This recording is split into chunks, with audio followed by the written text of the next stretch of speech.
serving your country, raising a family, or being a good friend. It's not an accomplishment that I really list in the things that I've done. I'm more proud of being a dad and a granddad. But here is a picture of one of my blood brothers, former president of the St Helens Kiwanis Club, Jim Russell, and I. We're in front of the library on the campus at Kent State University, probably in the 80s. As you can see, we're both younger, and Jim was still with us. And I dedicate my talks to him because we used to do this presentation together, and it's never been better without him. We were kind of bookends of the wounded students that day. There were 9 wounded and 4 murdered. And of the 9 of us, I was the youngest at 18, and Jim was the oldest at 22. I was kind of a hippie wannabe, and he was a fraternity guy. So our perspectives and experiences were different. And the result was that we put on a hell of a good program. We did it for years in colleges and high school classrooms, and we got to be so fluent speaking with each other that we could just talk over each other's thoughts. It wasn't like we read each other's minds, but we had a very, very smooth and even flow. And so now if I can get to here, oh, that's not the one I want. I don't want a slideshow. Okay, I don't want this to go forward on its own. I'm sorry. Let's try this. That's okay.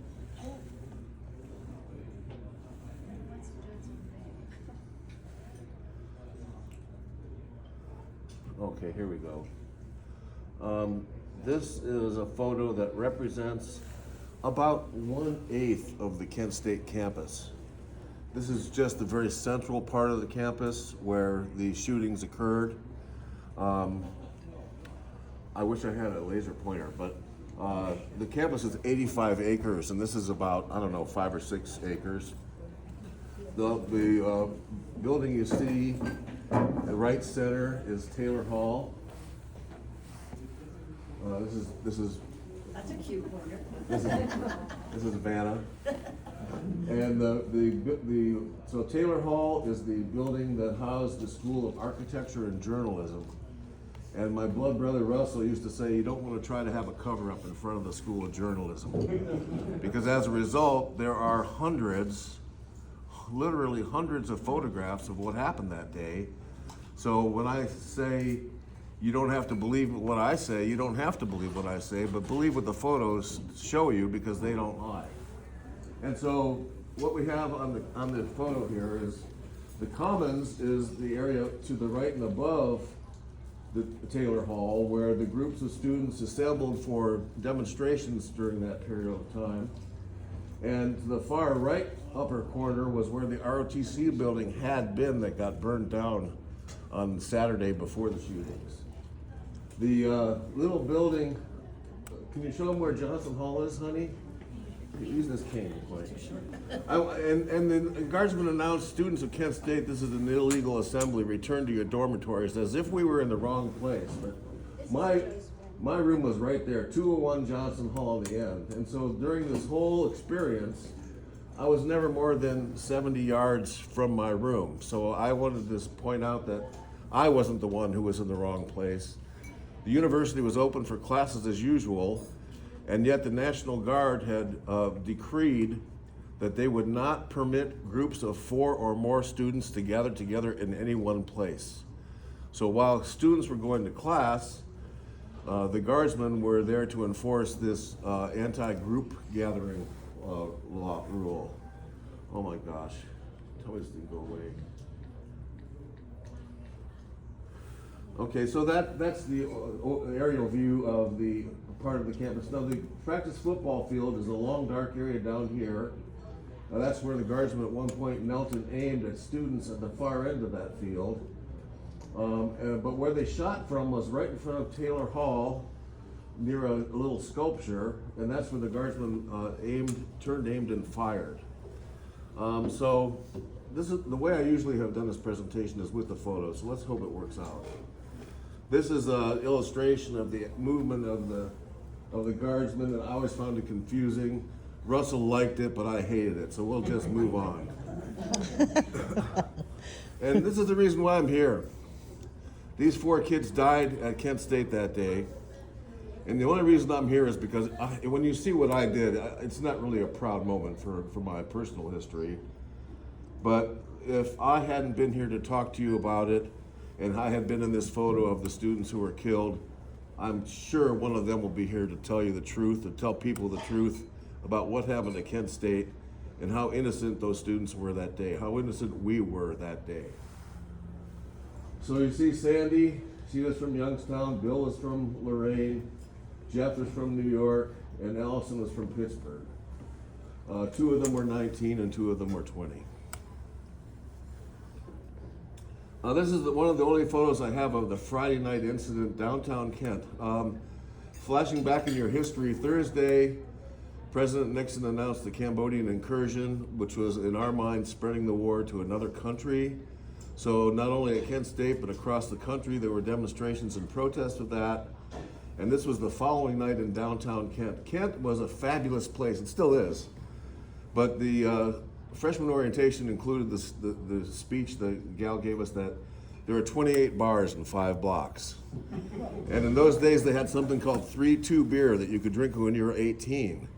And there was live music in a lot of these bars. So Kent was a hub for social activity from all of northeastern Ohio, including Cleveland, Akron, all Canton, all over northeastern Ohio. People would flock there on the weekends for entertainment.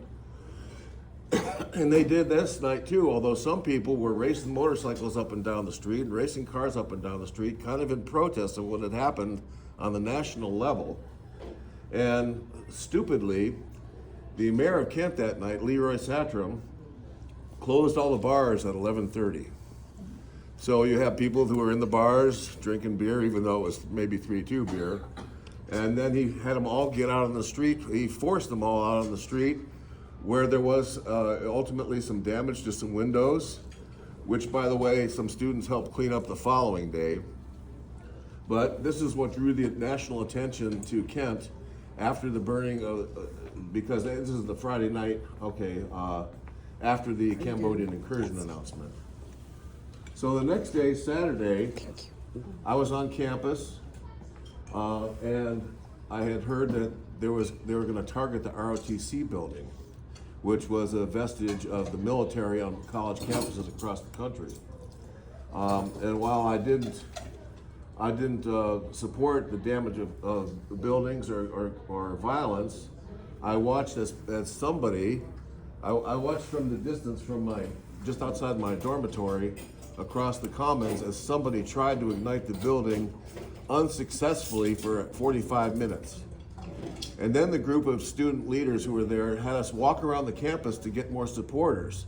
So we walked around this very large campus, and it took 45 minutes or an hour. We came around to the front part of the campus, and when we got there, the National Guard was coming in from the east from their armory in Ravenna, Ohio, with half-tracks, jeeps, and trucks loaded with troops. And so I saw that, and I hightailed it back towards my dormitory, where I found at that time, although the attempts had been unsuccessful to ignite the building, at this point the building was fully involved in flames.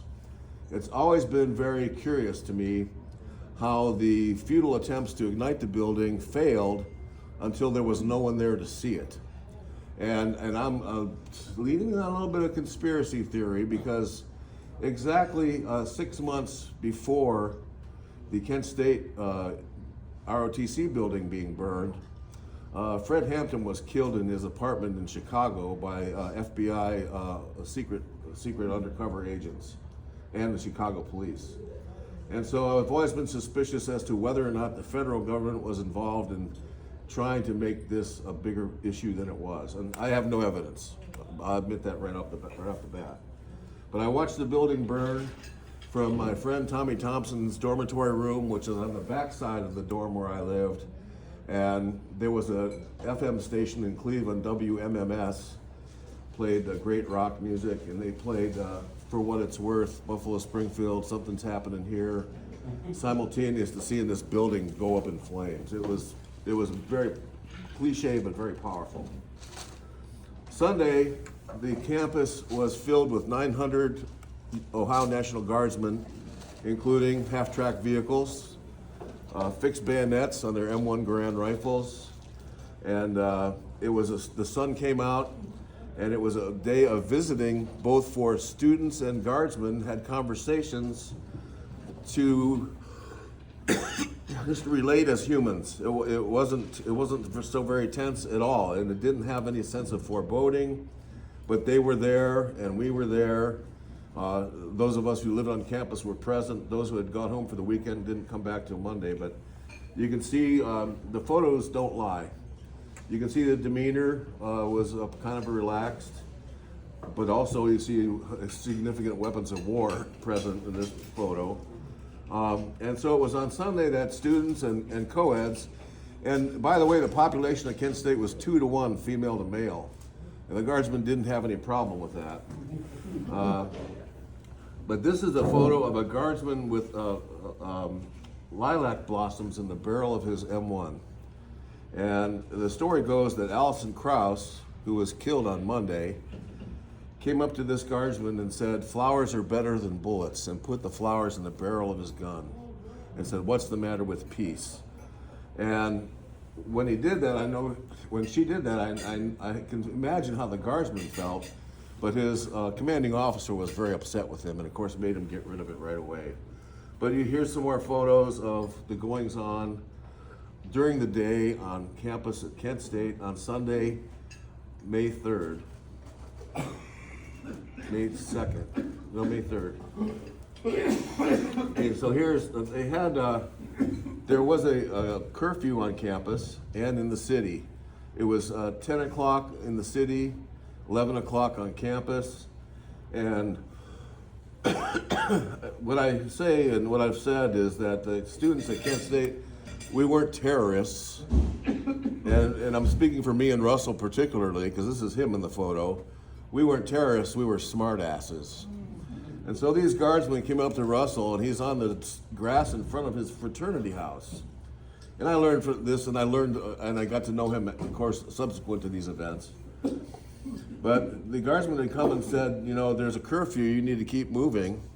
And he's standing on the lawn in front of his fraternity house, smartass wise, and he said, I pay taxes on this ground right here, and I'm not going anywhere. And so one of the guardsmen, according to Russell's story, told me that he took out a billy club and smacked him on the knees, which made Russell fall to the ground. And then he said, I guess you'll be moving now. And Russell said, but only if you hit me on the other knee when I go down. Smart ass wise. And I feature Russell in a couple of these photos. I forget to mention these photos are collected from a dozen photographers who I sadly have not recognized publicly with these photos. Their names should be listed on them, but they're Howard Ruffner, William Ling, John Philo, who won a Pulitzer Prize for a photograph over a screaming woman over the body of Jeff Miller, which we have a close copy of, or close image of. And this is the victory bell at Kent State on the Commons that would be rung in the rare occasion at that time that there would be a football victory. But it was also used for political gatherings. They would ring the bell and students would gather. And hundreds of students gathered here. And these are where the photos are. The photos are very demonstrative of who came prepared for a peaceful demonstration and who came prepared for a bloody battle. Oops. How did I do that? I'm sorry, I get back here to my story. Okay. My fingers touched the wrong thing.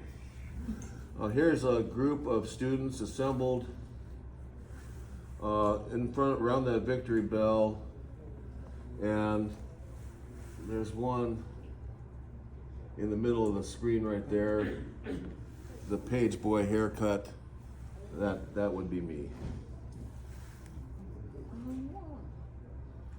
And that was considered long hair back in 69, 70.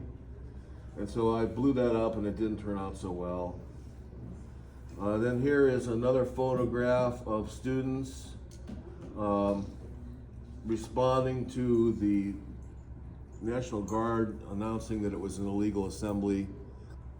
Return to your dormitories. And some students were giving them the finger.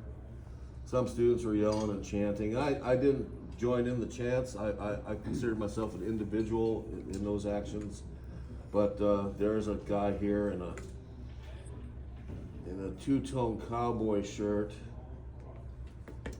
So he was easy to pick out later, and that was Jeff Miller. I think he's in a headband in here. But here's the students. You can see how they are behaving. Here's the Jeep. They announced that it was illegal, the assembly. Again, see the students? I think that one guy's giving them the finger maybe. But see students standing there. The pictures speak for themselves, they said in the courtroom. Likewise here, students along the bottom of the hill. And this is Taylor Hall up above. And that's Taylor Hall on top of the hill. And so this is so what happened, the students are on one side of of the commons. The guardsmen were on the far side of the commons around where the ROTC building had been. And the guardsmen stepped forward and fired tear gas to try and break up the group of students who were basically protesting the guardsmen invasion and occupation of the campus, is how I thought of it. And when the tear gas didn't disperse the crowd, the wind wasn't really helping them any. And some students were brave enough to grab the cold end of the tear gas canister and throw it back at the guardsmen in a very weird, the way I described it in the past, which seems odd now, but it was a very weird, macabre tennis match. So that when the guardsmen would fire at the students, there were boos. When the students threw the tear gas canisters back at the guardsmen, there were cheers. Very weird. And How many guardsmen were there, do you think? There were 900 on the campus, and in this area there was probably 75 to 100. This is probably about 75 guardsmen we're seeing here, and I'd say a few hundred students on the hill opposite. And so when the tear gas didn't disperse the crowd, there was actually a general on the field with the guardsmen, ordered them to move out and disperse the crowd with fixed bayonets. And so they approached the crowd across the commons, and this is as they got closer to the students. Being college students, we weren't stupid. When they started coming towards us with the bayonets, we moved. And most of us moved up this hill between Taylor Hall and Johnson Hall that we talked about before. And this is one of my very favorite photos in a strange way, because I love my blood brother Jim Russell, and as I said, this presentation would be 100% better if he was here, and he is here in my heart, in spirit. And at this point in our presentation, our mutual presentation, I would say Jim always had a fashion sense, and he had the fashion of what to wear when you go to a demonstration. He's got the headband, sunglasses, army coat. I don't know if he's got on bell bottoms, but I used to tease him for this because he just was a genius in so many ways, and perfectly dressed for this occasion. When the FBI confiscated Jim's clothes after we got shot, they took our clothes. They found a couple of tear gas canisters in his pocket. And so the attorneys in our trial asked us, they said, "So Mr. Russell, what were you doing with those tear gas canisters in your pocket?" And he was an art student, by the way. He said, "I was going to make a mobile with them and hang them from the ceiling." Oh man, I miss him so much. Jim passed away in 2007, and the way I always put it in my mind, my conversations with him in my mind, is that he left this plane of existence in 2007. I say it that way because I know that would make him smile. There he is, a little closer, Jim Russell. Great friend of mine. And this is not a good one. Okay, this is, the National Guard went down to the practice football field, and students, of course, gave way, got out of their way. They passed through us, over up the top of the hill, down the hill to the practice football field, where Alan Canfora, another one of my blood brothers, may he rest in peace. He just died a couple years ago now. He was waving a black flag, and they considered it taunting, but he was waving the black flag because a neighbor of his from Barberton had been killed in Vietnam just a few months before. So Alan was holding the black flag. The National Guardsmen, as you can see, knelt down and aimed their rifles at him. And the group of students behind him who were very vocally protesting the presence of the National Guard. They were quite far away from them though, but they held this position for several minutes. And then in the back you can kind of see there's a cluster of people, including perhaps officers, who made some decision at that point. And I can only say that what happened afterwards was a very strategic move by the guardsmen. They went from the low ground on the practice football field, climbed the hill back to the top of the hill by the sculpture near where I had been watching them, to the strategic high ground before they turned, and there's a recording that sounds like an order to fire. So to me it was a strategic move that they probably decided here. No one knows that because none of these guys have told the truth. So this was a standoff for a while, and then the guardsmen kind of got up. After they had this meeting, they got up and they started to climb the hill back the way they had come. And we thought, the students thought, that it was over, that we had won, that they were leaving and they were gonna leave us alone. So when they turned to climb back up the hill, I was in a group of students here, and this one, the circle, I think it's Russell circled there. But I'm somewhere in this crowd too, but maybe a little bit over to the left of this picture a little bit. So when the guardsmen started to climb back up the hill, they were walking right towards me. And so I moved away from their line of walking in front of this building this way. And I just watched them as they hustled back up the hill, but they kept looking sharp over their shoulders back to the crowd near where Alan had been holding the flag. So you see how they're kind of looking back over their right shoulders down to the place where Alan had been and the vocal students had been. My theory is they're targeting people. I don't know that for a fact. Is this you, Joe? No, that's not me yet. But see, they're walking back up the hill to the strategic location on top of the hill, which I didn't put this together for decades. That's what they were doing. They were going to the strategic high point. And so I could hear them. They were very close to me at this point. I could hear their equipment hustling and they're jostling along. And of course they have on tear gas masks and fixed bayonets, along with, little known to me, live ammunition loaded in their M1 Garands. So as they walked up the hill, very near to me, I heard them, and I was foolishly not afraid. This shows them as they start up the hill, and I would have been right in front of the middle of this picture, so I would move over towards Taylor Hall to get out of their way. Very daunting.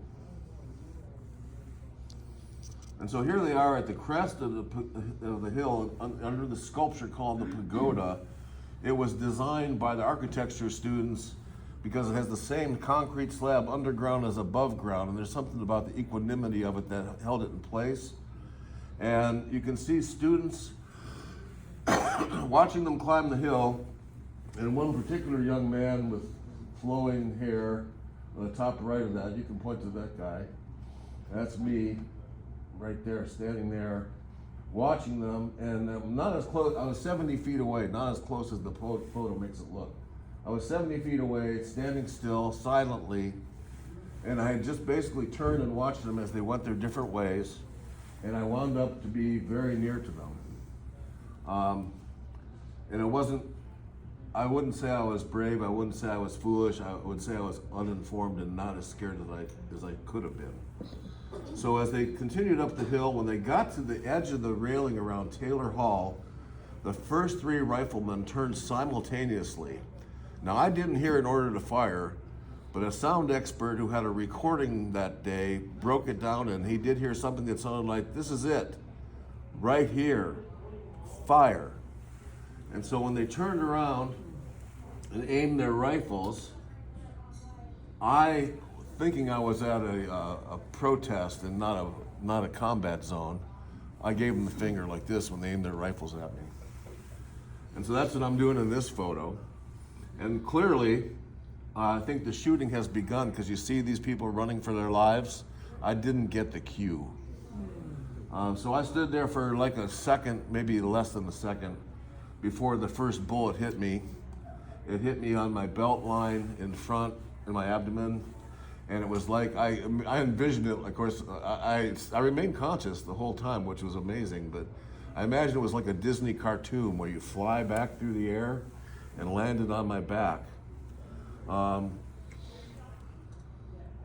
The firing lasted for 13 seconds, which Russell and I in the classroom used to count out. If you think of 13 seconds of gunfire, it was 67 shots fired, steel-jacketed M1 rounds, which was lucky for me because they were piercing. They were like almost armor-piercing rounds, so it didn't tumble in my body. It just ricocheted off my iliac bone and my pelvis. I have a small entry wound the size of a quarter in the front and a large exit wound the size of a Coke can in the back. And it knocked me to the ground. A second guy testified in our courtroom that he shot me after I was shot, but I have no idea when he did it. A bullet went through my lower leg, missing the 2 bones. So after 13 seconds of fire, after a second and a half, I'm shot and down on the ground. Here's the National Guardsmen. Some of them are still firing, including this gentleman here, left-hander with the .45 pistol, Sergeant Pryor. Sergeant Pryor testified in the courtroom, and there was actually 4 or 5 different investigations. And he testified over and over that he never fired his weapon until he realized there were photographs of his .45, which I didn't know this, but when a .45 is discharged, the casing slides back, exposes the empty barrel, shows the bare barrel as another round is brought into the chamber. And this is done at least 3 photographs, at least 3 times of him firing his weapon when he denied that he fired it at all. Some of the guardsmen brought weapons from home. Some of them had pearl-handled .22 revolvers. Some of them had to be restrained from firing by the general who's on the scene. You see him in the very back of this picture. He's got a gas mask on his head and a suit on. That's see, General Del Corso was in Columbus. This is General Canterbury. General Canterbury there was on the scene. Do they know who ordered the firing? No one admitted to it, and no one's ever testified that they knew who did it, who ordered it. In fact, for years they denied it until 2007, when Ellen Canfor revealed this tape that had been broken down by a sound expert and revealed there was something like an order to fire. So this is the guardsman, the pagoda, the Taylor Hall balcony. This is people taking shelter behind some parked cars. I talked about Allison was killed, fell behind a parked car. And this is a photograph that was taken by John Philo. He's a famous photographer. He worked for NBC, Blue Bloods, and different other press organizations. And he won a Pulitzer Prize for a photograph. This is Mary Vecchio, a runaway from Florida, screaming in agony over the dead body of Jeff Miller, whose blood runs down the street after he'd been shot in the head. I've spoken with Mary. She, of course, is very touched. She's very, very unnerved by this experience. And of course, she's an adult woman now, but. And this is the students trying to give aid to some of the stricken and wounded. The guardsmen had medics with them, but they just walked away. In fact, shortly after the shooting, some of the students were so angry they started to gather up, and the guard officer said, "You better get them out of here or there'll be another confrontation." So one of the professors, Dr. Glenn Frank, begged for the students to leave, saying that it can only be a bloodbath. He gave us a very heartfelt speech that was actually included in the annual the next year in a little disc. It was and this is Dr. Glenn Frank right here, pleading with students, screaming. When you hear the tone of his voice, you just, oh man, it's very moving. And so for years, the university didn't want to have anything to do with it. They didn't want to commemorate it. Ultimately, though, it has become on the National Landmark of Historic Places. And this is one of the sites in the parking lot where cars used to park after it happened, but they dedicated it because this is the site where Jeff Miller died. And each of the students' places have been memorialized in this way, with the pillars with candles around them, so that no cars park there anymore. Joe, Yes. I hate to interrupt you, but it is 1:10 for anybody who has a time constraint, otherwise. Well, I'm actually done, Margaret. Oh, And this is Joe, back to the no. campus. This is back to the campus, but I'd be glad to try and answer questions that you may have. Joe, this is where your talk ends as well? Yes, that's, yep, I'm done. I have a question. Do you intend to speak again to? You know, this is the only area of expertise that I have. I'm not afraid to talk about it some more, but I've done what I normally do as far as the chronological presentation today, and the one that I did a couple weeks ago with talking about the 4 students killed was new for me, but I was very glad to do it because, as I say, they would have spoken for me if the shoe had been on the other foot. It was a beautiful presentation. Well, thank you, thank you. It's really good. I have a question. Yes. Was there ever any speculation that the National Guard, their commanders were kind of using this as a training of a battlefield? I don't know that it was speculation, but that was kind of the way they approached it because that's how they were trained. There was, it turns out, you know, I mean, the whole thing is full of controversy, the whole episode and everything that happened since. There was a guy named Terry Norman who was an FBI informant who was present at the scene. And some students saw him with a little snub-nosed revolver. Some students say they saw him fire it. And then he was confronted after the shooting stopped by a group of students, and he ran to the line of National Guardsmen for protection. An officer, a law enforcement officer, not a National Guardsman, a county sheriff, had him give him his pistol. He smelled it and said it's been fired. Terry Norman has never been in the discussion for any culpability or anything. He's kind of disappeared. He later went on, I understand, to work for Washington, D.C. police department. And now I actually know where he lives, which he's disappeared from the scene. But so that's very suspicious, along with the COINTELPRO operation of the FBI, which the Church Committee revealed that under J. Edgar Hoover, the FBI targeted dissident groups, including the Black Panthers, the American Indian movement, who included the famous and recently freed Leonard Peltier, and other groups, and what they called the New Left, which was the peace movement, which included students. So that's also very suspicious and not proven and not provable even maybe. So there's a whole lot of controversy and confusion still about what led up to things. And I'm. Oh, sorry. Go ahead. Oregon Historical Society did a whole display, a whole presentation on the same time period, and there's a couple of the photos you showed here are in that. Yes. And they talked about, you think this happened over here, and then they showed Oregon photos. Yeah, of Portland the State. protests and Portland what State had happened a in Portland, huge and underneath it are private quotes that have been revealed in confidential documents of things that Nixon did and things that Nixon's men did that Yeah, oh, yeah. facilitated and perpetuated all this violence against youth. Yeah, the Nixon administration was horrible. Particularly the dirty trickster was his name, Chuck Colson. Yeah, He they was have a reported particularly lots of, unethical. from the administration and how they had set out to smear minorities and youth as being bad people. Yeah, and- dissident groups.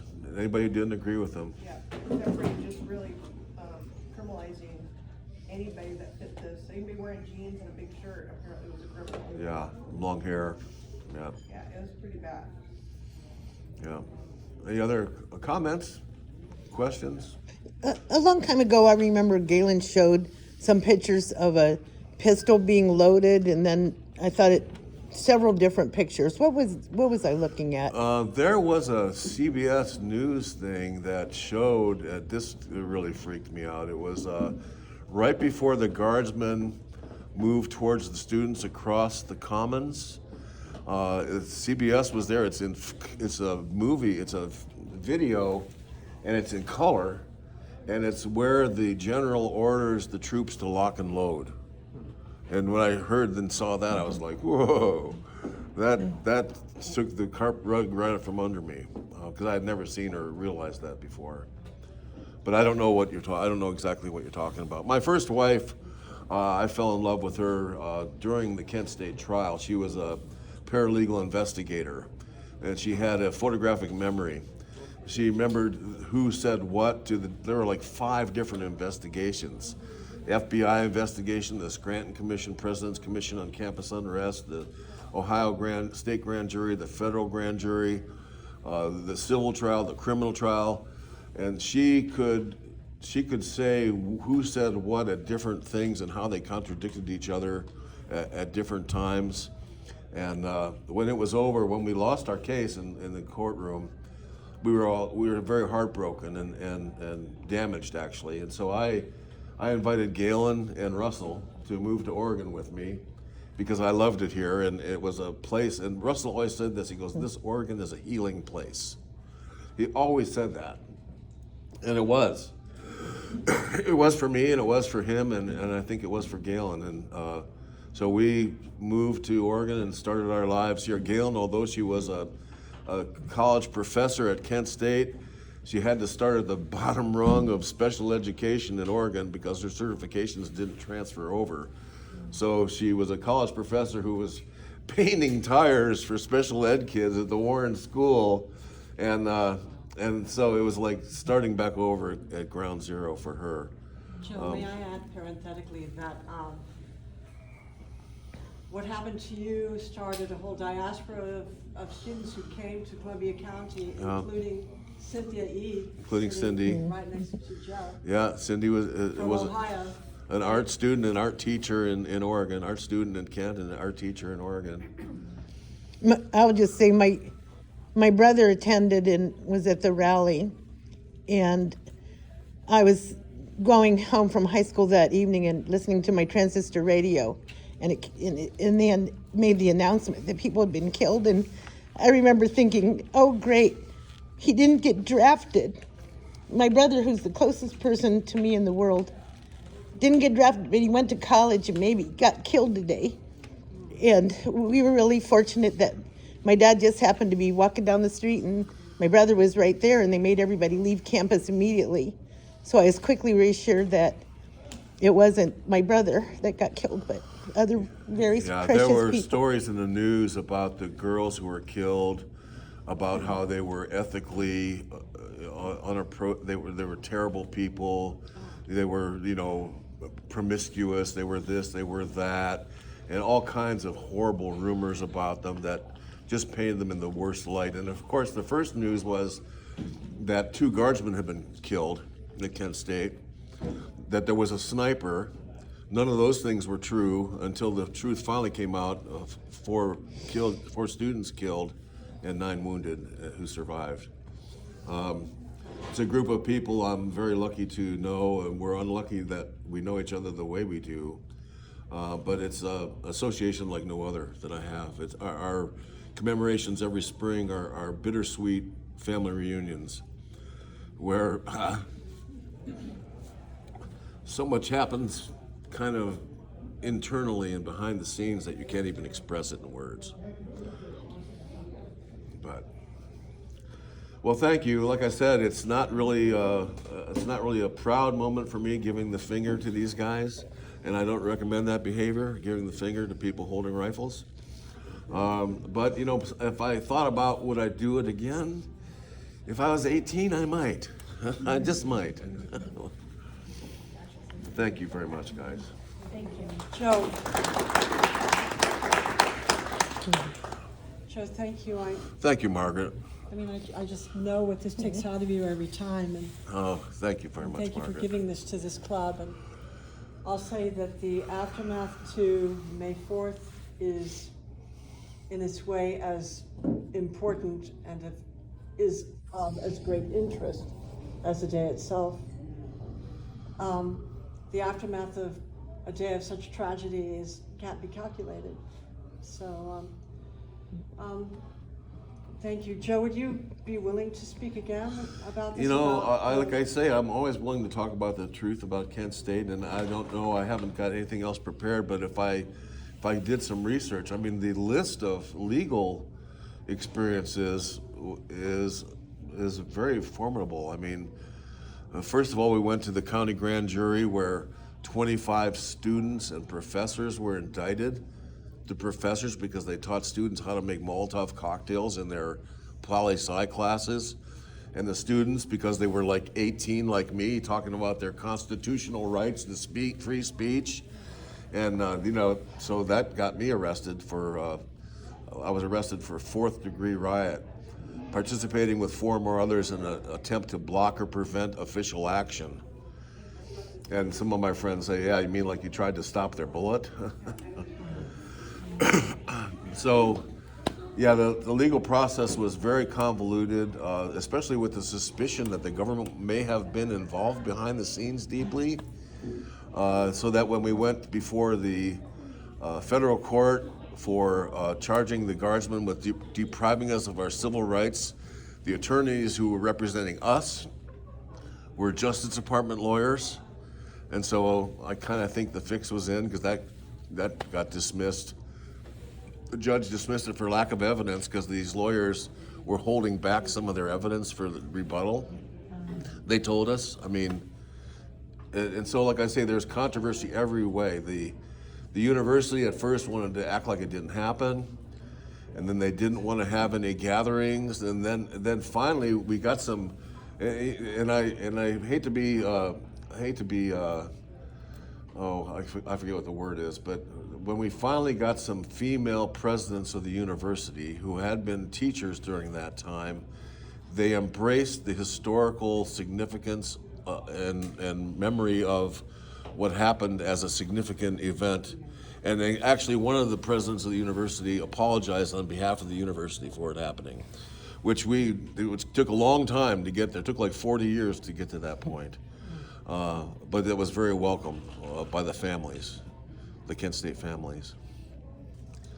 Well, friends, again, thank Joe Lewis for this presentation. Thank you guys for staying over too. Thank you all for joining.